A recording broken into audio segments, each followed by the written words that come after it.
psychology plays a huge role in podcasting in a lot of ways. People don't realize. And for women, especially, a lot of us have been told, be a good girl, be quiet, don't rock the boat. We don't need to hear about your feelings, things like that, right? The psychology of marketing is people can tell really quickly if you're selling or saying things just to get attention versus being authentic, being like, hey, this is me and I want to help you. Listen to what happened to me. You're listening to Brainwork Framework, a business and marketing podcast brought to you by focus-biz.com. Welcome back to another episode. With us today is a podcaster, speaker, coach, and advocate with Podcast Your Story Productions, Julie Marty-Pearson. So excited to have her on. She is helping with a coaching business, empowering women to share their stories through podcasting, either as an awesome guest or by starting their own show. Julie, how are you doing today? Thanks for joining us. I'm doing well. Thank you for having me. Absolutely. We always like to ask our entrepreneurs, tell us about your journey. What were you doing before that kind of led you into what you're doing now? Yeah, I definitely had a journey to where I am now. 5 years ago, I wouldn't have believed you if you told me I had a podcast, let alone that was my business. But I always like to say before COVID, because that was a pivotal changing point for me. I worked for almost 20 years in higher education. I worked in universities and colleges all over California where I live. I taught psychology and statistics. And I also was staff and administrator in different places where I did a lot of research and assessment. And I was involved in the accreditation process, which if anybody knows what that means, it's a lot of work. It's very stressful, lots of report writing. I love that career and I still love education. I love teaching. But before COVID came, I was already kind of making some life changes. My health wasn't great, and I had actually gone off work for surgery and was coming out of that recovery when COVID hit. And I didn't have a job. I couldn't get one because all the schools were closed. And it was really a space for the first time in a long time. I didn't have anything to do, and I got to decide what I wanted to do. Creativity wise, but also like future wise, because I knew that my other career, commuting and the stress was wearing my body out. And it was hard to make a decision, but I started thinking about what's next. And I have my doctorate in organizational psychology. And in that program, one of the classes we take is how to coach people in corporate, in organizations, how to help them be better managers, how to help them work on teams, things like that. I knew I always wanted to coach in some way. And I decided to just try it. And I started a career coaching business with the help of some fellow friends who were entrepreneurs. And in that first year, we take all the classes because we think we have to do all the things right away. And one of those classes was podcasting.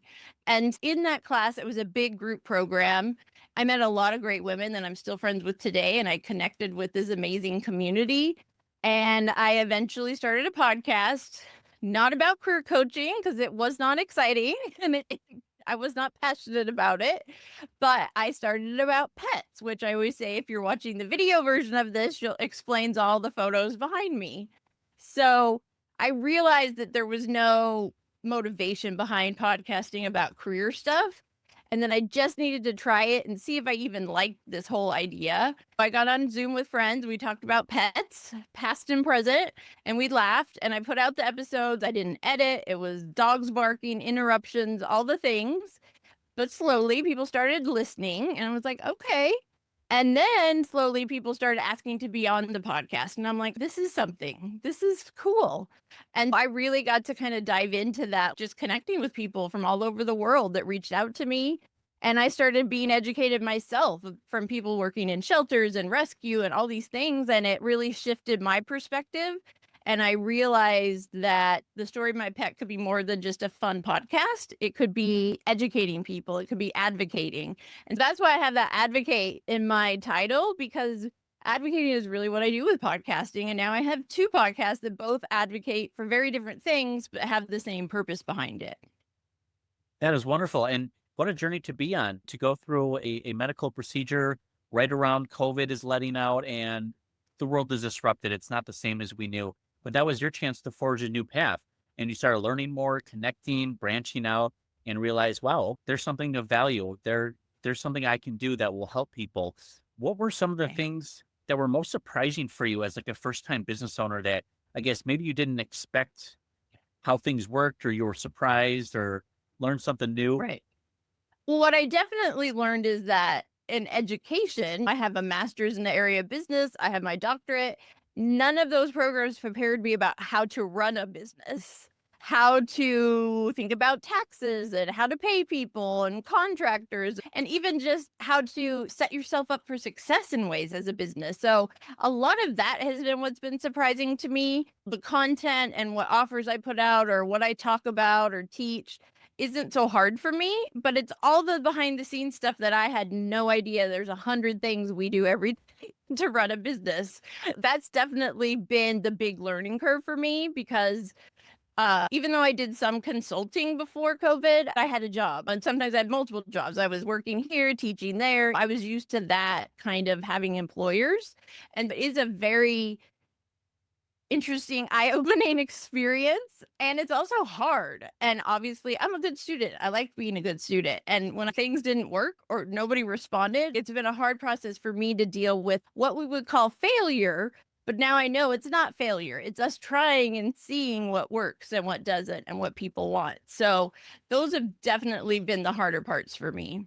That's really insightful because I think a lot of people see those failures, or some people see them as learning opportunities, and other people think, I suck. This is bad. I'm not worth it. I failed. That's just, you learn how not to do it, or that way didn't work right now. So let's try Right. something different. It's all a learning process, but And I can say it now, 5 years in, but the first couple years, it was failures to me. But people told me to do this. Why isn't it working? What am I doing wrong? It's hard. There is a lot of no's. There's a lot of silence. There's a lot of, hello, is anyone out there listening to me? And that's definitely been more of my personal journey of learning how to handle that without taking it personally. And I'm also a researcher. Now I'm in the mode of I get to try things and see what people like and do the same workshop, but change a few words in the title. Does that get more or less people to sign up? Now I'm trying to have fun with that process. There were many moments I thought about giving up and just going back to a regular job. So it is a hard process to go through for sure. well, I'm glad you didn't, because I think that resilience aspect is so important for business owners. And even when you're reaching levels of success like you have now, that will constantly change. There's highs and lows to everything, but that's the journey. I'm glad that you Right. have the right mindset now. That way you can lead the charge and not get flustered. Right. And I'm happy to have that experience and be on this side of it because then I can help other people not feel like they're crazy and like, why am I doing this? Nothing's happening. And I think that so many people, we see the success of others on social media, on the news, wherever it may be. And we think, well, that's going to happen for me. But they don't show us the years of work, the team behind them, all these things that are helping them to be that successful. And I think we set ourselves up for failure sometimes by our expectations of how quickly things are going to take off or grow. And that is very true in podcasting for sure. Absolutely. Tell me more about your product, service, and the clients that you help, because it's focused around podcasting. Sometimes they're a guest or maybe they start their own show. But I guess, who does your ideal client look like? Why are they coming to you? And what is that process like? Yeah, so mainly I work with women, but I'm open to working with everyone. I've been working with mostly women over 35, and it's a woman who either runs their own business, thinking about it, or has something they're very passionate about and they want to share in some way. And they're just not sure how to do it. And when I first kind of shifted into podcasting full time, I thought everybody wanted a podcast, wanted to launch a podcast. And then as I networked in different business organizations or women's groups, I realized that women are on a wide variety of where they are with respect to podcasting. And more of what I do as a coach is talk about where they are and get a sense of what would be the first step for them. Some people, it's guesting. They've never guested. They've never done anything but listen to a podcast. Some people, they've done a couple guesting, but they're not really sure. What do I do? How do I find the right ones? And then some people are ready to launch or need help growing. So my services now are kind of broader because I realize everybody's in a different place. I do provide one-on-one support coaching and programs for being a guest, being strategic about guesting, as well as launching a podcast. But I actually have now launched a membership. I created a low-cost membership where anybody can come in and learn, no matter where you are in that process. Some of the events are geared more to guesting, some are geared more to hosting, but there's also like co-working space, there's live practice. A lot of people have been telling me, like, I want to guest, but I've never been interviewed. I have no idea what it's going to be like. I don't know how to prepare myself. I'm like, let's get on Zoom and practice. That is kind of a community I have cultivated. I have free networking events every month for over the last year. I call it the Women's Podcaster Party. And it's just a community of women, business owners, speakers, coaches, podcasters, guests, or people who want to be those things. And to me, it's a safe space because women, sometimes we talk about things that are very personal and we may not feel as comfortable talking or sharing in a bigger group. It's a place for people to really share, but also ask those questions they may think are silly or dumb. It's like there's no dumb questions. We're all at different points. And then I also bring amazing women who are podcasters, who work in podcasting, to come in and share their story of how they started, how it's changed their life. Because every woman I meet who has a podcast, that podcast has changed their life in some way. And what I want to do is get more women to have that impact and change. I really have cultivated community, and that's a place where anybody can join, either the free networking or my low-cost membership. And then, of course, I offer the one-on-one coaching because everybody's business is different. Everybody's where they're starting is different. And I really want to work with people to help them figure out where they are now and what's the right first step for them. Right, absolutely. Only because we're already on the topic, I wanted to ask, where can people find you and connect with you online? And then I'll have some more questions. Perfect. It's really easy. Just go to juliemartypearson.com and you will find all the things, my podcasts, my networking events, my memberships, and any new special events and stuff I have going on. Very nice. And we'll have the links available down in the show notes and the description so everyone can get connected here. And since your background goes a lot of education, a lot of experience here, specifically psychology, and when it comes to marketing and relationships, because I feel like a lot of people view marketing as it's just a psychological tactic, and sure, there's psychology into it, but sometimes it's Right. not nefarious. Sometimes it's good for us. What is your take on the world of psychology, how it plays into marketing and specifically podcasting? Psychology plays a huge role in podcasting in a lot of ways. People don't realize, as a college student, I was trained on how to run focus groups, how to do interviews. So interviewing people, I love it because it's just me. That's who I am. I ask the right questions. I know how to lead conversation. And psychology plays a huge role for me just because of my skills and experience. But it's also about knowing how to guide people and help people pull their story out. And I realized that I do that not only as a host, but as a coach. And for women, especially, a lot of us have been told, be a good girl, be quiet, don't rock the boat. We don't need to hear about your feelings, things like that. Right. And it's hard for us to just get up there and talk about ourselves, myself included. And I think that sometimes with marketing and podcasting, people will say, they do it like this, and that's great. So I want to do it too. It's like, that's great for them, but that's not you. And what I kind of bring with my psychology background is you need to be authentically you. You're not putting on a front. You're not pretending to be call her daddy or whatever you love, because that's how it works for her, because she's being authentically her. And I've had to learn it. I've had to learn to be more open and just show up, whatever that means, with my photos behind me or a bedazzled headband. And the psychology of marketing is people can tell really quickly if you're selling or saying things just to get attention versus being authentic, being like, hey, this is me and I want to help you. Listen to what happened to me. This may teach you something. And that's really how I use my psychology background to get people to realize how important the authenticity is and sharing your story and the emotion, because even if it's something completely different than someone else has gone through, they're going to pull something out of that in terms of the resilience or the confidence or the inspiration. Yeah, absolutely. I think psychology, just everything that goes into the science, the behavior, how we make decisions, what catches our eye, even things as simple as spacing or what words are used can change the outcome of what we achieve. Absolutely. Yeah, it can be really simple. Like I do a free workshop on storytelling. Sometimes I call it compelling storytelling. Sometimes I call it effective storytelling. And it's interesting to see more people sign up for one or the other. Like, what is that? What is the word? And what I've also learned in marketing is the way I say it may not make sense to someone else. You always have to kind of be tweaking and adjusting to see what people respond to. And personally, I have a hard time because I know video is kind of king right now on all the platforms.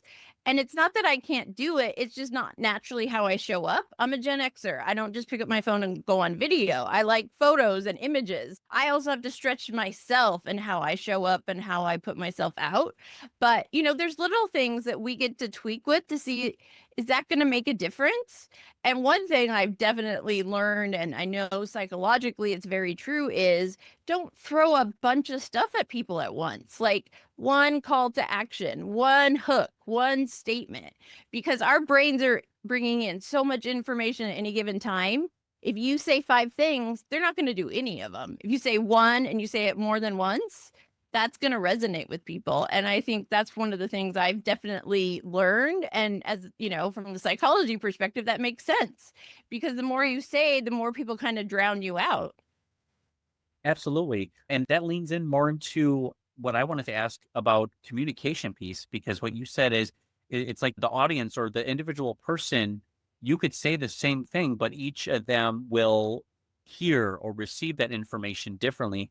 How do we kind of keep that into consideration? Because I feel like most often we just want to say what's on our mind and get it off of our chest, as opposed to getting the end result or how it's going to be received and perceived by the listener.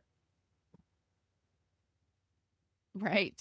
I think that's why we're in a lot of the trouble we're in, is because people take things differently, right? Our Yes. experience, the way we hear things.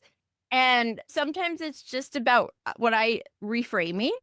You can say the same thing in different ways. So are there ways you can get on and do a video and then do it again, but say it just slightly different? It's hard. We can't please everybody. We can't make everyone understand what we're saying. But what I've also realized is you can't assume people know the basic things. Like when I talk about guesting and being strategic, the fact that I have to tell people, do not reach out and ask to be on a podcast that you've never listened to. Like I get messages all the time. Hi, this is my client and I'm fabulous. I do all these things. And I get about halfway down and I'm like, well, you haven't listened to my podcast. You haven't even read the title of my podcast because it's called The Story of My Pet, not Business. And vice versa across both of mine because they're very different. I realized I can't assume people know these things, especially if they're brand new and have never done anything before in podcasting. Sometimes I have to take a step back, and before I say the thing I really want to say, I got to kind of come back and say, XYZ happened first, and now this is what I'm saying, because we are all coming at it from a different starting point and also a different knowledge base. We don't know what we don't know, right? And sometimes we forget what other people may not know yet because we've been podcasting for however long. So that's definitely something I forced myself to really think about. Yeah, absolutely. When you're throughout your journey of entrepreneurship, even though you're already so educated, what books or YouTube series, podcasts, what resources do you go to find more information? I know you're putting more together currently with yourself. But where did you used to go to get Right. everything? Definitely podcasts. I've had some amazing coaches and mentors in podcasting. Ina Coveney, who has been in podcasting for a long time. She's a great coach. She has a podcast she now calls Superhumans, and her content is so great. And she also is so accessible. She's someone that I luckily found early on in my entrepreneurial journey. And other things are books recommended by others. I was very lucky. I was in a small membership community early in my podcasting, run by Tiffany Kane and David Seiss, who now run Casa Media. And they're actually building Adobe Atmos podcast studio currently in Southern California. So even watching their journey has inspired me. But they had podcasts I could listen to. They had sessions we could come to as group coaching. They did workshops. What they also did was bring in other podcasters to talk to us and tell us what they do, why they do it that way. So for me, finding places like that early in podcasting really helped me. And I'm always listening to new podcasts. I don't always have time for everything. But one way I really kind of educate myself now is by being a guest. Because what I love about podcasting is you can do it however you want to. But because of that, we all do it however we want to. And trying to help people with guesting, there isn't a one size fit all. This is what you're going to get every time you guest. I have to practice what I preach. And the last 6 months, I've been guesting a lot more, going into Podmatch all the time and checking my matches and networking and connecting that way with new people. Because being on someone's podcast just like this, I get to meet you, Chris. I get to learn about you. I get to see how you do it, how you record it, where you put it, what you do as follow up. And for me, that's what I like to do to kind of learn, because then I can not only use that knowledge for myself as a guest and a host, but I can pass that on to others. What I'm seeing, what people are doing more of now, things like that. Absolutely. And vice versa. I can't tell you how many things I've learned and felt inspired from all these other guests who have been on our show. And it's all different journeys between the 1 to 2 year entrepreneurs, 5 to 10, 20, 30 plus. But there's so much information and knowledge to be shared. And if you're willing to be open to it and ask the right questions, make that conversation. But you just have to ask. You just need to get started. And that's one of the big things. And I will shout out one other podcaster, Adam Scheibel, who I heard speak at Podfest this year and then was in a small group listening to him give advice. And now I'm in one of his groups. And what I love about it is he's like, this is this, like, don't make it more, don't make it harder on yourself. But the one thing I needed to hear from him that he told me, which is about my second podcast, which directly relates to my coaching, is you don't need sponsors. You don't need to worry about getting ads. You are the sponsor. Your business is the ad. You need to be using your podcast to sell your business. Now, that doesn't mean get on and say, this is why I'm great and you should buy from me. No, it's having it clear what's the content of that episode, what's the clear CTA. Is it sign up for this workshop? Is it sign up for my email list? Whatever it may be. And going to conferences, listening to other podcasters helps me in that way too, is because sometimes I have to get out of my own head. And if I hear someone else say it, it's like, thank you. Why am I worried about downloads? I'm not going to get to millions that are really going to make money with sponsors. I'm going to focus on how each episode I can tie it to something in my business. Now, with my pet podcast, I do host read ads, but they are companies I have vetted that I have used before I became an affiliate. And it helps me make a little money to pay for the pet podcast because it's a passion project. It doesn't make money. So I say that you got to find the way that works for you and why you're podcasting. And the why is really where people need to start, because if you don't know your why and you just jump in, you're really wasting your time. Right. It lacks direction. And I think it shows through on the production side of it. And like you said, you just have to understand why you're doing this, because for the pets one, it makes more sense to have sponsorship. And oftentimes a lot of people focus and think the big money is in the sponsorship, as opposed to what value, product, or service can I provide to others. Somehow it becomes a platform for it, or you can use that content for snippets. There's many different ways to now leverage and utilize that. But it's sometimes we need to be told or taught about that. So that way we have more clear focus and direction. Yes, absolutely. Sometimes we get so held up and they're doing this and it's working. Well, great, it's working for them. That doesn't mean it's going to work for you. Same with podcasting is we all have a different purpose. We are talking about different things. We all host differently. We set people up differently. What works for them doesn't necessarily work for me.